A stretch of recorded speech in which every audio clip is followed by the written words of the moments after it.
As a forensic scientist and forensic psychologist, I'll weave together the story of the West Mesa killer, grounding the narrative in the forensic evidence and psychological insights provided, while maintaining a clear, objective lens on this chilling, unsolved case.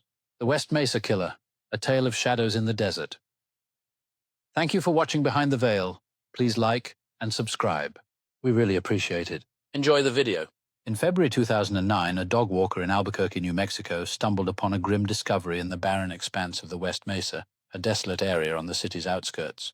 What began as a routine walk turned into a nightmare when authorities unearthed a mass grave containing the remains of 11 women and one unborn child. The victims, identified through meticulous forensic work, were primarily sex workers or individuals struggling with drug addiction, their lives tragically cut short between 2001 and 2005. The case, now known as the West Mesa Killings, remains one of New Mexico's most haunting unsolved mysteries. Forensic evidence, piecing together the crime scene.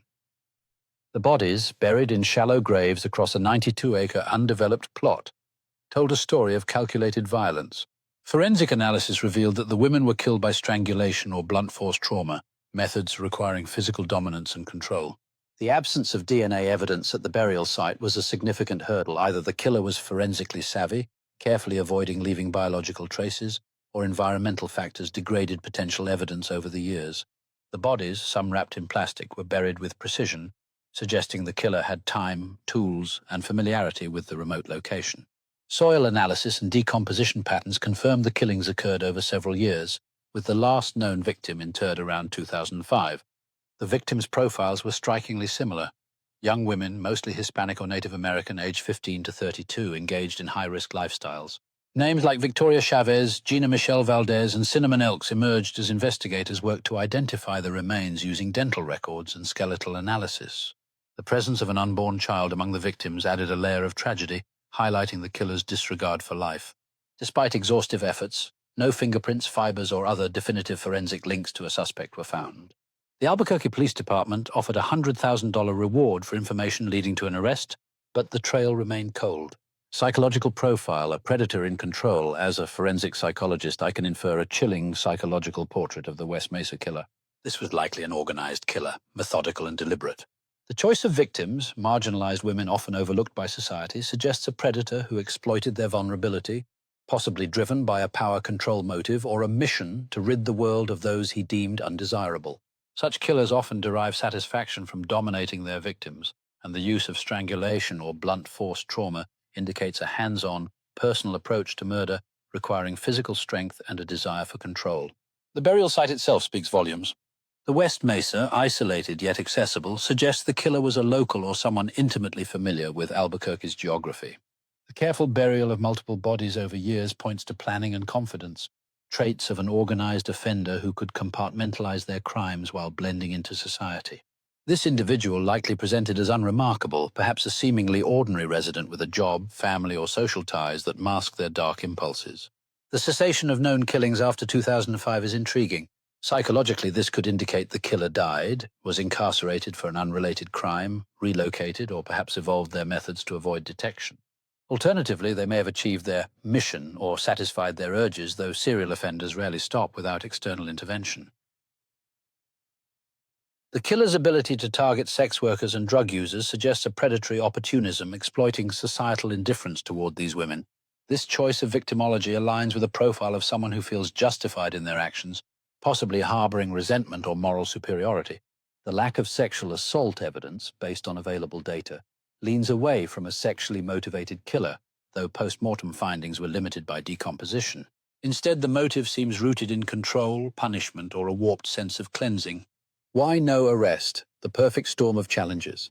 The West Mesa case is a textbook example of how forensic and societal factors can stall an investigation. The delayed discovery of the bodies, some buried for nearly a decade, meant critical evidence like DNA, tire tracks, or tool marks was likely lost to time and the elements. The victims' high-risk lifestyles, while not diminishing their worth, meant they were less likely to be reported missing promptly, giving the killer years to operate undetected. Sex workers and drug users often move in transient circles, making it harder to establish timelines or connect them to a suspect. Societal biases also played a role. Marginalized victims historically receive less investigative priority, a grim reality that likely slowed early efforts. When the bodies were found in 2009, the trail was already cold. The absence of forensic evidence linking a suspect, despite extensive searches of the burial site and surrounding areas, further stymied progress. The killer's apparent forensic awareness, such as avoiding leaving DNA or using a remote site, suggests a level of sophistication that frustrated traditional investigative techniques. Investigators explored numerous leads, including known sex offenders, local residents, and even transient workers familiar with the West Mesa's construction sites. Names like Lorenzo Montoya, a convicted felon linked to a 2006 murder of a sex worker, surfaced but led nowhere definitive. Without a DNA match or eyewitness, and with no official suspect named, the case stalled. The $100,000 reward remains unclaimed, a testament to the killer's elusiveness. Status: a case frozen in time. As of July 19, 2025, the West Mesa killings remain unsolved, with no arrests made. The Albuquerque Police Department continues to investigate, but the lack of new leads keeps the case in limbo. The mass grave, a silent monument to the victims, stands as a reminder of the killer's brutality and the systemic failures that allowed them to evade justice. The community mourns the loss of these women whose lives were dismissed by their killer, but whose stories demand to be told. From a forensic perspective, advancements in DNA technology, such as genetic genealogy, could offer hope if trace evidence is ever recovered. Psychologically, the killer's profile suggests someone who may still be active, perhaps in a different region or with altered methods. Until new evidence emerges, the West Mesa killer remains a shadow in the desert, a predator who exploited society's blind spots and left a trail of grief that endures. Thank you for watching Behind the Veil, and don't forget to subscribe and share the video. Until the next time.